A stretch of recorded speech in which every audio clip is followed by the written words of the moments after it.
لله رب العالمين والصلاة والسلام على سيد الأنبياء والمرسلين محمد وعلى آله وصحبه أجمعين ومن تبعهم بإحسان إلى يوم الدين. أما بعد فأعوذ بالله من الشيطان الرجيم. بسم الله الرحمن الرحيم. ما كان محمد أبا أحد من رجالكم ولكن رسول الله وخاتم النبيين وكان الله بكل شيء عليما. صدق اللہ العظیم. محترم بزرگوں اور عزیز ساتھیوں،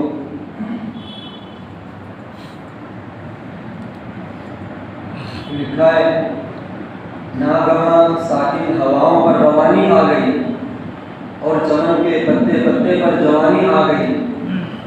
آج زادوئے ازل نے صبح پر اڑائی لی، مسکرا کر ایک کرن نے ہاتھ میں شہنائی لی. مخزن اسرار قدرت کے امین پیدا ہوئے، گل ہوئے دنیا میں ختم المرسلین پیدا ہوئے.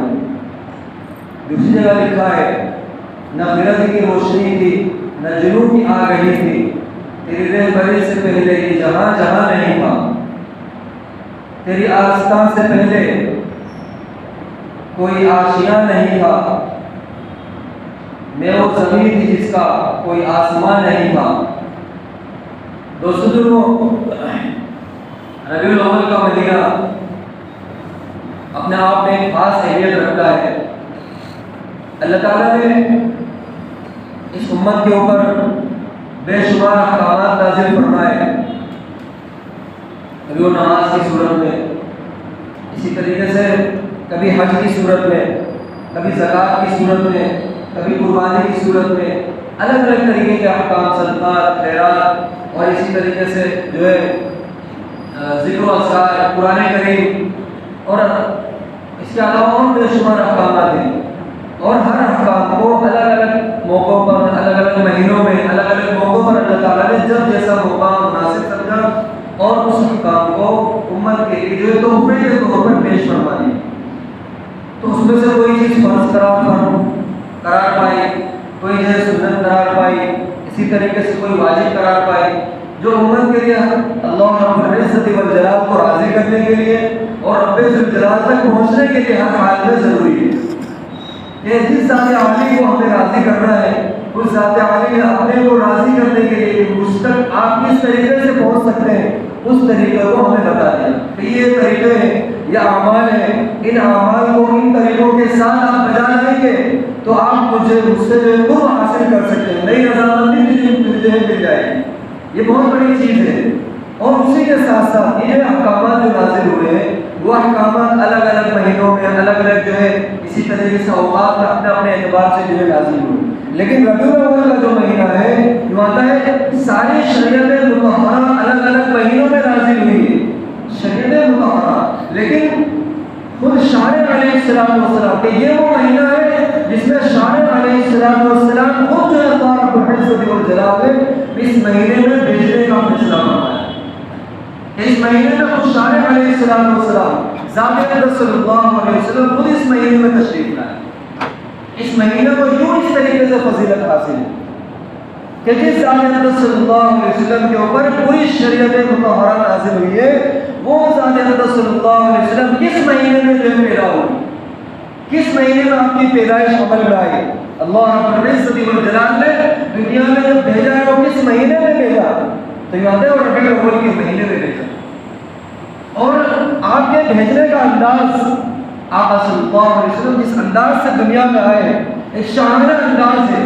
اور جس طریقے سے آقا صلی اللہ علیہ وسلم تشریف لائے، کائنات میں کوئی ایسی ہستی آج تک دنیا میں تشریف نہیں لائے، کوئی اس طریقے سے پیدا نہیں ہوا.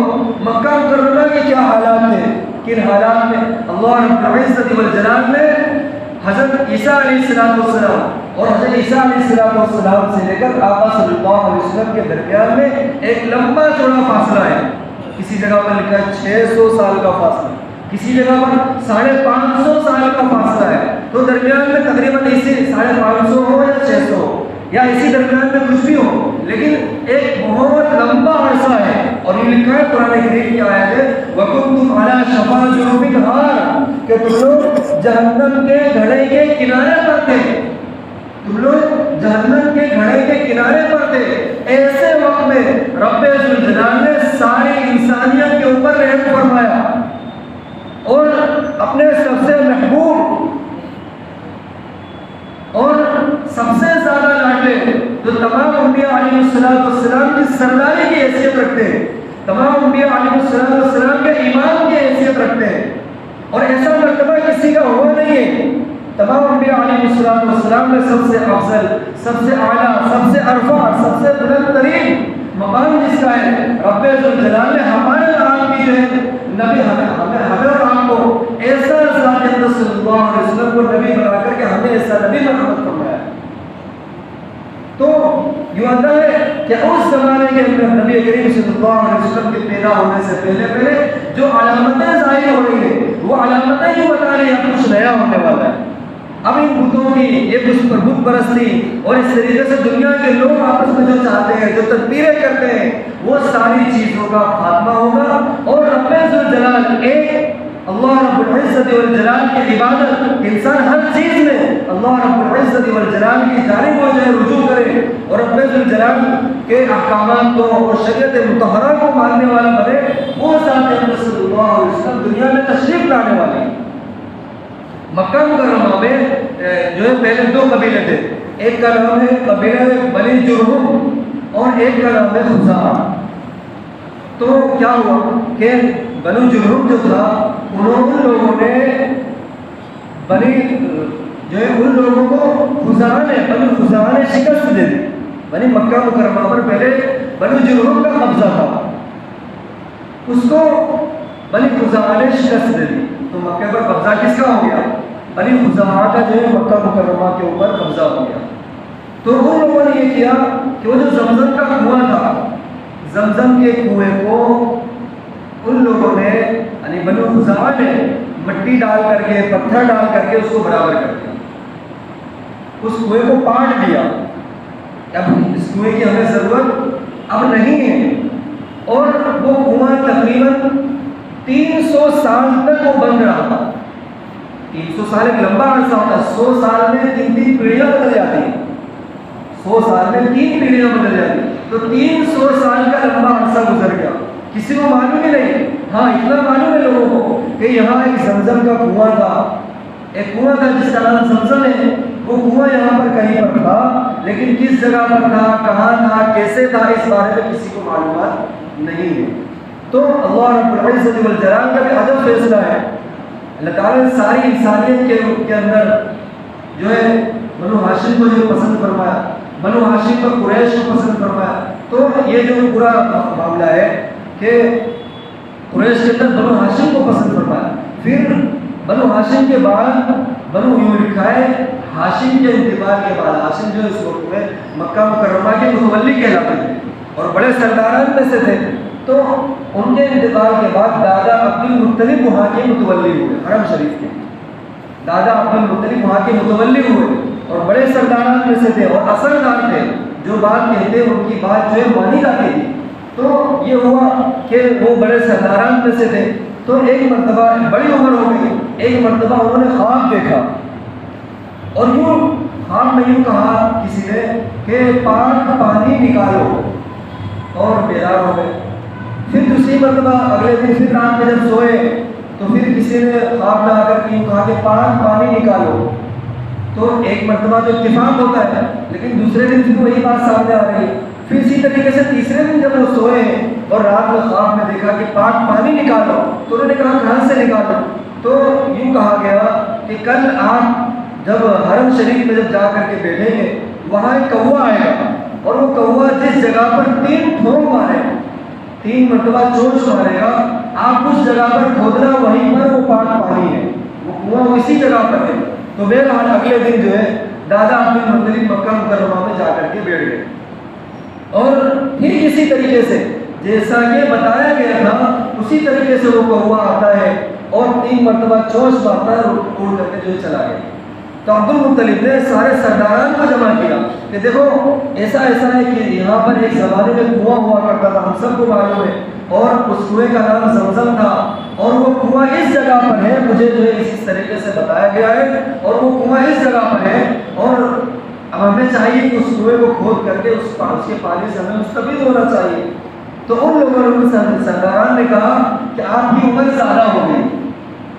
آپ یہ خواب کی جو بات آپ بتا رہے ہیں یہ اس کا حقیقت سے کوئی لینا دینا نہیں ہے. در حقیقت بات یہ ہے کہ آپ کی عمر زیادہ ہو گئی ہے. آپ اس طریقے سے کچھ بھی دیکھیں لیکن وہ کنواں کہاں, وہ پانی کہاں, وہ ایک زمانہ ہو گیا, 300 سال کا لمبا عرصہ گزر گیا, کسے معلوم کہاں پر ہوگا. تو بہرحال وہ تو مانے نہیں. لیکن دادا عبد المطلب جو تھے بڑے سرداران میں سے تھے. انہوں نے کہا میں نے تو خواب دیکھا ہے اور مجھے وہ پانی نکالنے کا حکم ہوا ہے تو مجھے تو کام کرنا ہی ہے. تو اپنے بیٹے حارث کو لے کر کے گئے اور وہاں پر بہرحال کھودنا شروع کیا اور کھودتے کھودتے بہرحال تھک گئے, آ کر کے بیٹھ گئے, نا امید ہو کر کے وہ پانی نکل نہیں رہا ہے. تو پھر انہوں نے اس وقت میں ایک بات کہی کہ ایسا کون سا باپ ہوگا جس کی کوئی اولاد نہ ہو. ایک عجیب بات انہوں نے کہی. اور میں یہ کہتا ہوں کہ اگر میرے 10 اولاد ہو گئی تو میں ان 10 اولادوں میں سے ایک کو میں ذبح کروں گا. ایک کو میں صدقے کے طور پر یا اس وقت میں جو بھی چلتا تھا اس وقت میں نے کہا کہ اگر میری 10 اولاد ہو گئی تو میں اس میں سے ایک کو جو ہے ذبح کروں گا. تو بہرحال ایک موقع وہ آیا, وہ پانی نکل گیا اور ایک زمانہ نکل گیا اور عبد المطلب کی 10 نہیں 15 اولاد اللہ تعالیٰ نے دے دی. دادا عبد المطلب کی 10 نہیں بلکہ 15 اولادیں اللہ تعالیٰ نے دے دی. تو انہوں نے اپنے سارے بیٹوں کو, جب بچے بڑے ہو گئے, سارے بیٹوں کو جمع کیا. سارے بیٹوں کو جمع کرنے کے بعد یہ کہا کہ میں نے ایک منت مانی کہ میرے 10 اولادیں ہو جائیں گی تو میں ایک کو اللہ کے نام پر جو ہے میں ذبح کروں گا. اور اب تو 15 ہو گئی ہے تو یہ کام کرنا ضروری ہے. تو اس وقت میں اولادیں بھی کیا اولادیں تھیں. اس وقت میں تو آقا صلی اللہ علیہ وسلم دین اور تابع داری, فرما برداری, یہ سب چیز اتنی کتنی تھی کتنی نہیں تھی, لیکن ایک سردار کا ایک اثر پڑتا ہے. تو انہوں نے اپنے بیٹوں سے جب یہ بات سامنے رکھی تو ان لوگوں نے کہا کہ ٹھیک ہے ہم تیار ہیں, آپ نے جو منت مانی تھی آپ جس پر ہاتھ رکھیں گے وہ ذبح ہونے کو تیار ہے. کہ ایسا نہیں ہوگا. اور دادا عبد المطلب نے کہا ایسا نہیں ہوگا کہ جس پر ہاتھ میں رکھوں گا وہ ذبح ہونے کو تیار ہے, بلکہ میں قرآن ڈالوں گا اور اس میں جس کا نام نکلے گا اس کو میں ذبح کروں گا. تو اس وقت میں ان کا جو ایک انداز تھا قرآن ڈالنے کا, اس اعتبار سے انہوں نے قرآن ڈالا. تو نام نکلا حضرت عبداللہ کا, نبی کریم صلی اللہ علیہ وسلم کے والد ماجد حضرت عبداللہ کا نام نکلا کہ ان کو ذبح کیا جائے. تو بہرحال اپنی بات کو پورا کرنے کے لیے انہوں نے سارے لوگوں کو جمع کیا کہ میں اب ان کو میں ذبح کروں گا. تو عاص بن وائل وہ بھی سرداران میں سے تھے. انہوں نے کہا میں یہ کام ہونے نہیں دوں گا, آپ عبداللہ کو ذبح کریں گے وہ آپ کی مرضی ہے, آپ کا فیصلہ ہے, لیکن میں بھی ایک سرداران میں سے ہوں, میں یہ کام ہونے نہیں دوں گا. اور جب اس طریقے سے مباحثہ ہوا تو سارا مکہ مکرمہ عاص بن وائل کے ساتھ کیا کہ ہم بھی یہ کام ہونے نہیں دیں گے, عبداللہ کو ذبح ہونے نہیں دیں گے. اور عبد المطلب اکیلے پڑ گئے. تو انہوں نے کہا اچھا چلو ٹھیک ہے. ایک شخص کے ساتھ ایک جگہ ہے بہت دور ہے نجران, اس جگہ پر ایک کاہنہ رہتی ہے. وہ نجومی قسم کے لوگ پہلے ہوا کرتے تھے, وہ جو بات کہتے ہیں تو ان کے فیصلے پر ہر ایک راضی ہو جایا کرتا تھا. تیسرے کو بیچ میں لایا گیا کہ وہ جو بات کہے گی, وہ عورت جو بات کہے گی, ہم اس کے فیصلے کے اوپر جو ہے راضی ہیں. تو ٹھیک ہے, دونوں فریقین نے بات مان لی اور یہ لوگ جو ہے وہاں پر گئے اور ان سے اپنی بات رکھی. تو انہوں نے ایک عجیب غریب فیصلہ سنا. اس عورت نے ایک عجیب غریب فیصلہ سنا. انہوں نے کہا کہ آپ لوگ ایک کا خون بہا, جب کوئی کسی کا قتل کر دیتا ہے تو اس کے بدلے میں کیا دیتے ہیں آپ اس کو, اس کا اگر وہ بدلہ مانگے تو کتنی قیمت اس کو ادا کرتے ہیں کہ 10 اونٹ دیتے ہیں. تو ٹھیک ہے کیا آپ ایسا کرو, قرآن ڈالو, ایک طرف جو ہے 10 اونٹ رکھو, دوسری طرف عبداللہ کا نام لکھو. ایک طرف 10 اونٹ کا نام لکھو اور ایک طرف عبداللہ کا نام لکھو, اور جتنی مرتبہ عبداللہ کا نام آئے 10 اونٹ بڑھاتے چلے جاؤ. کہ جب 10 اونٹ اور عبداللہ کا نام لکھ کر کے قرآن ڈالا, تو اگر عبداللہ کا نام آ گیا پھر 10 اونٹ اور بڑھاؤ, پھر سے قرآن ڈالا, تو 20 اونٹ اور قرآن, یہ عبداللہ کا نام. پھر بھی عبداللہ کا نام نکلا. تو اس فیصلے پر سارے لوگ خوش ہوئے اور عبد المطلب نے کہا کہ ٹھیک ہے میں اس کے اوپر راضی ہوں. اور یہ کام شروع ہوا تو 10 اونٹ اور عبداللہ, تو پھر عبداللہ کا نام نکل گیا. پھر 10 اونٹ سے بڑھا کر کے 20 اونٹ کیے گئے کہ 20 اونٹ اور عبداللہ، پھر عبداللہ کا نام نکلا۔ تو اس طریقے سے یہ قرآن 10 مرتبہ ڈالا گیا کہ 90 اونٹ اور عبداللہ، تو پھر عبداللہ کا نام نکل گیا۔ پھر جو 10ویں مرتبہ کہ 100 اونٹ حضرت عبداللہ، تو 10ویں مرتبہ میں جب پورا ڈالا ہے دھڑکتے دلوں کے ساتھ، تو حضرت جو ہے یہ حضرت عبداللہ کے بجائے 100 اونٹ نکلا کہ اب جو ہے 100 اونٹ ذبح کیے جائیں۔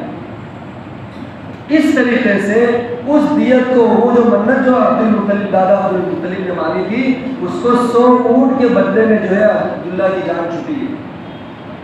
اور یہ مکہ مکرمہ میں اس وقت کے جو ہے حالات تھے کہ حضرت جو ہے عبداللہ جو نبی کریم صلی اللہ علیہ وسلم کے والد ماجد ہیں، ان کی جان چھٹی ہے 100 اونٹ کے بدلے میں۔ اور مکہ مکرمہ میں جب حضرت عامرہ آقا صلی اللہ علیہ وسلم کی والدہ محترمہ ہے، جب نبی کریم صلی اللہ علیہ وسلم آپ کے پیٹ میں ہے، تو عجیب و غریب خواب دیکھ رہے ہیں، عجیب و غریب حالات ہیں۔ وہ کہتے ہیں ساری عورتیں جب ڈول کنویں میں ڈالتی ہیں، انہیں ڈول ڈال کر کے پانی کھینچنا پڑتا ہے، لیکن میں بھی اپنے سہیلیوں کے ساتھ جایا کرتی تھی، اور جیسے ہی اپنے ڈول کو پانی میں کنویں میں ڈالتی تھی، پانی خود آ کر کے ڈول بھر جایا کرتی تھی اور پانی اوپر تک آ جایا کرتا تھا، اور یہ ساری چیزوں کو، سارے منظر کو اپنے آنکھوں کے سامنے سے میں دیکھتی تھی۔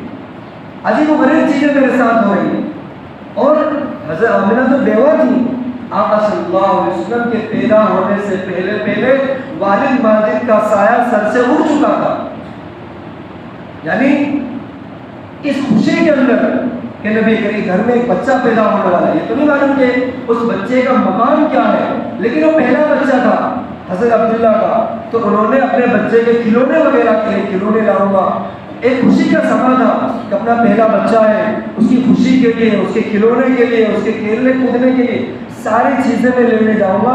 اور شام مل کے شام لینے گئے اور راستے میں انتقال ہو گیا۔ اللہ تعالیٰ نے زندگی کی شام وہیں پر کر دی۔ والد ماجد کا سایہ آقا صلی اللہ علیہ وسلم کے پیدا ہونے سے پہلے ہو گیا۔ وہ ساری خوشی دل میں ہی دفن ہو گئی کہ بچہ کیسا ہوگا، کیا ہوگا، اس کی خوشی کا سارا سامان رب ذوالجلال نے نبی کریم صلی اللہ علیہ وسلم کی خوشی کے لیے سارے سامان کا انتظام کر چکا ہے۔ ان کھلونوں سے نبی کریم صلی اللہ علیہ وسلم کو خوشی نہیں ملنے والی ہے۔ نبی کریم صلی اللہ علیہ وسلم کو اس طریقے سے جو ہے دنیا میں لانا ہے، اور اس طریقے سے آپ کی تربیت کرنی ہے کہ ساری انسانیت کا بوجھ آقا صلی اللہ علیہ وسلم کو اٹھانا ہے آگے چل کر کے۔ اس انداز میں نبی کریم صلی اللہ علیہ وسلم کو بھیجا گیا ہے۔ اور یہ کہتی ہے کہ جس وقت سے بچہ میرے پیٹ میں، عجیب و غریب خوشبو میرے بدن سے آ رہی ہے۔ دادا عبد المطلب کو کسی نے یہ بات بتائی کہ آمنہ جو ہے بیوہ ہے، بیوہ، انہیں خوشبو لگانا ہے زیب نہیں دیتا، اور ایسے طور پر کہ ان کے پیٹ میں بچہ ہے لیکن وہ بیوہ ہے، اپنی بیوہ ہونے کی حالت کے اندر ان کے خوشبو وغیرہ ان سب چیزوں سے دور رہنا چاہیے۔ تو دادا عبد المطلب نے نبی کریم اپنی بیوی یعنی نبی کریم صلی اللہ علیہ وسلم کی دادی سے یہ کہا کہ جا کر کے آمنہ سے کہو کہ اس طرح کی خوشبو سے دور رہے۔ تو لیکن یوں آتا ہے کہ جب سے وہ بچہ ان کے پیٹ میں، ایسا روگ ان کے چہرے کے اوپر ہے کہ ان دادی کی ہمت نہیں ہوئی، لیکن پھر دوبارہ عبد المطلب نے اپنی بہو کو خود بلایا، یعنی حضرت آمنہ کو بلایا اور کہا کہ بیٹا یہ جو ہے آپ خوشبو لگا رہی ہیں، اس طرح کی خوشبو سے ایسی حالت میں جب کہ آپ بیوہ بھی ہیں، ایسی حالت میں آپ کو اس طرح کی خوشبو سے دور رہنا چاہیے۔ تو انہوں نے یہ کہا کہ بات دراصل ایسی ہے، جب سے بچہ میرے پیٹ میں ہے، عجیب و غریب قسم کی خوشبو، میں بازار نہیں دیکھا میں نے ابھی تک، یہ خوشبو خود میرے بدن سے آ رہی ہے اور اس کو میں روک نہیں سکتی ہوں۔ اور یوں کہا کہ جب سے بچہ میرے پیٹ میں، جس طرح کے حالات کا میں سامنا کر رہی ہوں، اگر ان چیزوں کو میں آپ کے سامنے بتا دوں تو آپ یوں کہیں گے تو دیوانی ہو گئی ہے، تجھے جنون سوار ہو گیا ہے۔ اس طرح کی حالت ہے کہ اگر دیوار کے پاس جاتی ہوں تو دیوار مجھ سے باتیں کرنے لگتا ہے، کسی درخت کے سائے میں جاتی ہوں، اس درخت کے جو شاخیں ہیں وہ مجھے جو ہے سایہ کرنے لگتے ہیں، پہاڑ کے پاس جاتی ہوں تو وہ مجھ سے باتیں کرنے لگتے ہیں، اور اسی طریقے سے بادلوں میں، اور بادل جب سایہ کرتے ہیں تو ایسا لگتا ہے کہ مجھے وہ سایہ کر کے مجھ پر انوارات کی برسات کر رہے ہیں۔ اس جس طرح کے حالات کا مجھے سامنا ہے، اور جس دن وہ بچہ پیدا ہوا ہے، نبی کریم صلی اللہ علیہ وسلم کی صورت میں یہ ہوتا ہے کہ صبح سویرے کا وقت ہے، الگ الگ روایتیں ہیں، کسی جگہ پر 12 ربیع الاول ہے، کسی جگہ پر 9 ربیع الاول ہے، کسی جگہ پر 21، الگ الگ طریقے کی وہ روایتیں ہیں، لیکن جو ہے بہرحال مہینہ سب نے ربیع الاول کا ہی بتایا ہے۔ اور صبح سویرے کا وقت جو برکت والا وقت ہے، تہجد کا وقت ہے، اور ایسے وقت میں انوارات کے خاص طریقے کی کا نزول ہوتا ہے۔ اللہ رب العزت والجلال نے اپنے محبوب اور محبوب رب کائنات ساری دنیا کی، اور یہ آتا ہے حدیث پاک کے اندر، حدیث قدسی ہے کہ لولا کا لما خلقت الافلاک، اے پیغمبر اگر آپ کو پیدا کرنا ہمارا مقصد نہ ہوتا، ہم اس ساری کائنات کو وجود نہ دیتے، اس پوری کائنات کو پیدا ہی نہ کرتے۔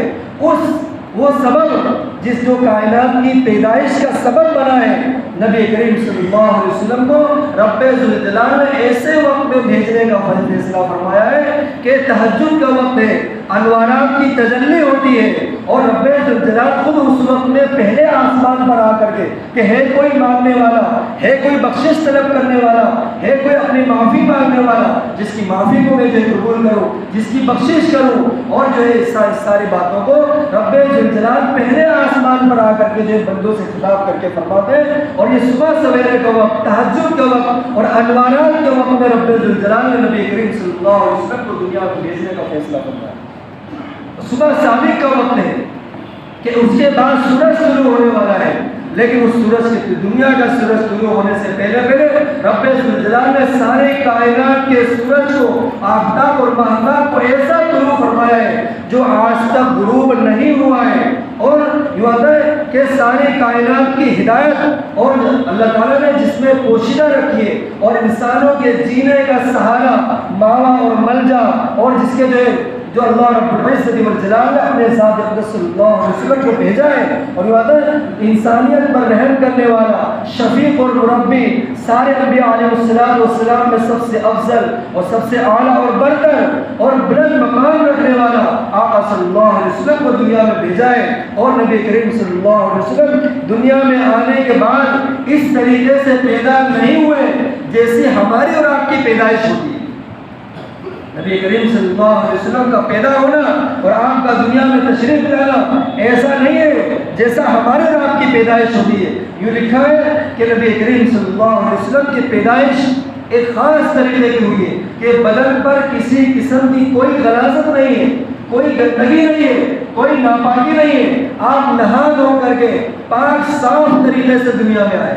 اور یہ لکھا ہے کہ جب لوگ پیدا ہوتے ہیں تو ان کی آنکھ اور ناف دونوں ملی ہوئی ہوتی ہے، اس کے بعد جب پیدا ہونے کے بعد دائیں جو ہوتی ہے، ڈاکٹر لوگ جو ہوتے ہیں وہ اس کو ناف کو ہاتھ سے جدا کرتے ہیں، اس کو کاٹ کرتے ہیں، لیکن نبی کریم صلی اللہ علیہ وسلم کی جب آپ کی پیدائش عمل میں آئی، آپ کی ناف اور آنکھ جدا تھی، پہلے سے کٹی ہوئی تھی۔ اور یہ لکھا آگے کہ آقا صلی اللہ علیہ وسلم کا پیدا ہونا، کہ پیدا ہونے کے بعد ہمارا وہاں پہ کیا ہوتا ہے کہ 15 دن بعد، 20 دن بعد، مہینے بعد، 2 سال کے بعد ختنہ کی ضرورت پڑتی ہے۔ حضرت ابراہیم علیہ السلام کی سنت ہے، نبی کریم صلی اللہ علیہ وسلم کے سلسلے میں لکھا ہے ولد مختونا، آپ ختنہ کیے کرائے ہوئے پیدا ہوئے تھے۔ ان ساری چیزوں سے نبی کریم صلی اللہ علیہ وسلم کو بالکل تیار ہو کر کے اور تیار کر کے نبی کریم صلی اللہ علیہ وسلم کو بھیجا گیا ہے۔ کیا کسی دایا کی اور کسی صفائی کرنے والے کی اور کسی طریقے سے کوئی جو احسان رکھنے والے کی نبی کریم صلی اللہ علیہ وسلم کے اوپر اس لائن سے کوئی ضرورت نہیں ہے کہ سارے انبیاء علیہ السلام کے ایمان کی حیثیت رکھتا ہے اور اس کے بدن پر گندگی ہو، یہ نہیں ہو سکتا ہے۔ اور اس کے بعد یہ لکھا ہے کہ ابھی اس بچے کی عمر کیا ہے، 15 منٹ 20 منٹ پوری طاقت لگا کر کے نبی کریم صلی اللہ علیہ وسلم نے ایک لمبا سجدہ کیا ہے۔ پھر اس سجدے کے بعد یہ لکھا ہے کہ حضرت آمنہ یہ فرماتی ہے کہ آسمان سے ابر آیا ہے، میرے گھر میں جو دھواں ہو گیا، میں پہچان نہیں سکی، لیکن در حقیقت یہ تھا کہ سارے آسمان کے فرشتوں نے، ساری دنیا کے فرشتوں نے نبی کریم صلی اللہ علیہ وسلم کو سلام پیش فرمایا ہے۔ کیا نبی کریم صلی اللہ علیہ وسلم اس جہان کے وجود کا سبب جو تھا، آقا صلی اللہ علیہ وسلم دنیا میں تشریف لا چکے، سب سے پہلے تمام فرشتوں کی سلامی ہوگی۔ تمام فرشتوں نے نبی کریم صلی اللہ علیہ وسلم کو آپ کی آمد پر مبارکباد پیش کی ہے اور آپ کو سلام پیش کیا ہے۔ اور یہ خوشی کا سما ایسا تھا کہ سارے جو ہے سمندر کے سارے مچھلیوں نے اور اس طریقے سمندر کے جتنے جانور ہیں، ہر ایک جانور نے، اور اسی طریقے سے تمام جو ہے جو جنگلات ہیں، جنگلات کے جانوروں نے، اور اسی طریقے سے دنیا کی تمام مخلوقات نے آپس میں جو ہے اس طریقے خوشیاں منائی ہیں۔ اور یہ خوشی کا سما تھا کہ آقا صلی اللہ علیہ وسلم دنیا میں تشریف لا چکے۔ اللہ رب العزت والجلال نے انسانیت کے اوپر جو رحم فرمایا ہے اور اس کی کوئی مثال نہیں ملتی ہے۔ ایران کے اندر ایک بہت بڑا ان لوگوں نے اپنے شاہی محل کے اندر آگ جلا کر کے رکھی تھی اور ہزاروں سال ہو گئے اس آگ کو ان لوگوں نے بجھنے نہیں دیا۔ آقا صلی اللہ علیہ وسلم کی پیدائش ہوئی، وہ آگ خود بخود بجھ گئی۔ یہ کیا ہوا؟ یہ اس وجہ سے ہوا ہے کہ اب آگ کی، بت پرستی کی، اور اس طریقے سے جن جن لوگوں کو دنیا جو ہے اپنے آپ کو اس کو بڑا بنا کر کے بیٹھی کہ یہ خدا ہے، یہ رزق دینے والا خدا ہے، اور اسی طریقے سے بارش دینے والا خدا ہے، یہ اولاد دینے والا خدا ہے، اور اس طریقے سے جتنی بھی ساری چیزوں کو مان کے رکھا ہوا، رب ذوالجلال نے آقا صلی اللہ علیہ وسلم کو بھیج دیا ہے۔ اب ان سارے لوگوں کی اب کوئی ضرورت دنیا میں نہیں ہے۔